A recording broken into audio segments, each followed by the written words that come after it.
Mūsu zemē, Latvijā, cienījamie skatītāji, ir saglabājušies daudzi no padomju laikiem palikuši objekti, kurus ir ārkārtīgi interesanti mūsdienās apskatīt. Piemēram, slavenais Līgatnes bunkurs partijas un citai vadībai uzbrukuma gadījumā Dobelē, tanku poligons Liepājas, karu osta, piemēram, to uzskaitījumu varētu turpināt, bet visus šos objektus vieno kāda īpašība, proti tie vairs nepilda tās funkcijas, kas tiem kādreiz ir bijušas paredzētas. Jā, bet Irbenē, kas ir Ventspils pusē, tur atrodas radioteleskops, un par to gan mēs varam ar zināmā mērā ar tādu lepnumu teikt, ka tas nav vien tāds objekts, kurš palēnām, piemēram, aizaug ar sūnām, vai labākajā gadījumā tā ir vieta, kur mēs varam aizvest turistus un teikt, redz, kur mūsu aizgājušo gada godība. Nē, tā ir vieta, kas dzīvo savu dzīvi, un tā vien izskatās, ka drīz varēs svinēt savu, tādu savdabīgu otro dzimšanas dienu. Šī vadības telpa faktiski darboties spējīga, un līdz demontāžas darbiem faktiski no šīs vadības pults arī teleskops tika vadīts. Jā. Dzīvais muzejs, tā Irbenes radioteleskopa telpas, un tajās esošās iekārtas sauc zinātnieki Ventspils pusē. Dzīvais, jo 20. gadsimta 60. gados uzstādītās ierīces iekārtas darbināšanai izdevies saglabāt un izmantot arī mūsdienās.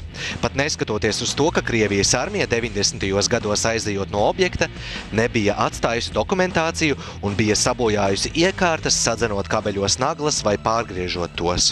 Tas skapīts ar visiem tiem kabeļiem ir paša zinātnieku sašķirot, katrs kabelīts aprakstīts vienai no pultīm. Šoruden radioteleskopa darbībā iestājusies pārmaiņas vēstoša pauze.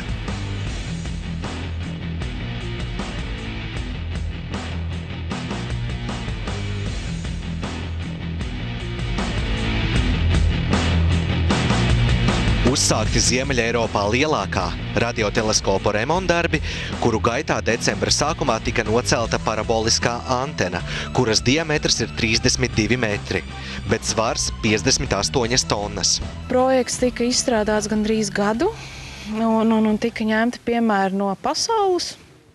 Un bija skaidrs, ka ir jāpanāk ļoti augsta precizitāte, gan noceļot, gan uzliekot šeit uz zemes, jo teiksim, kaut kāda stieņa zaudējums vai nepareiz nocelšanas tehnoloģija var pavērst to procesu neatgriezniskas šķirs un vienkārši attaisīties vaļā, jā, un atvērties kā tulpe. Paraboliskās antenas renovācijas darbos piesaistīti vācu speciālisti. Darbi tiks pabeigti nākamajā vasarā. Izmaksas ir vairāk nekā 7 miljoni eiro, ko sēdz valdība un Ventspils pašvaldība.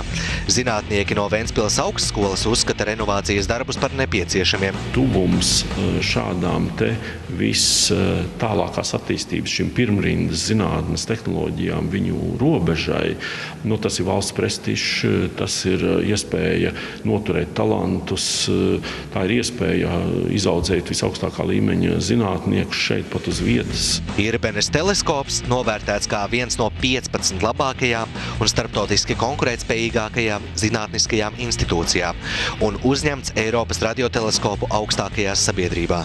Visas varbūt šīs starptautiskā standarta prasības, ko izvirza šī kopiena, jāsaka tā, mēs vēl līdz šim nespējām izpildīt. Lai gan varam lepoties, ka mūsu iekārta ir lielākā Ziemeļeiropā, tomēr neesam vienīgie, un citur ierīces līdz šim bijušas krietni modernākas. Nākošais uzstādījums ir spēt reālā laikā attālināt vadīt šo teleskopu, vienlaiks ar visiem pāriem teleskopiem spēt fokusēt, pozicionēt mērījumus uz noteiktu objektu, veikt šo mērījumu sesiju, straumēt un arī priekšapstrādāt šos datus. Ja. Tas ir galvenais šīs modernizācijas uzdevums. Instruments jau bija diezgan sliktā stāvoklī, šis niecīgais finansējums, kāds ir bijis līdz šim zinātnē.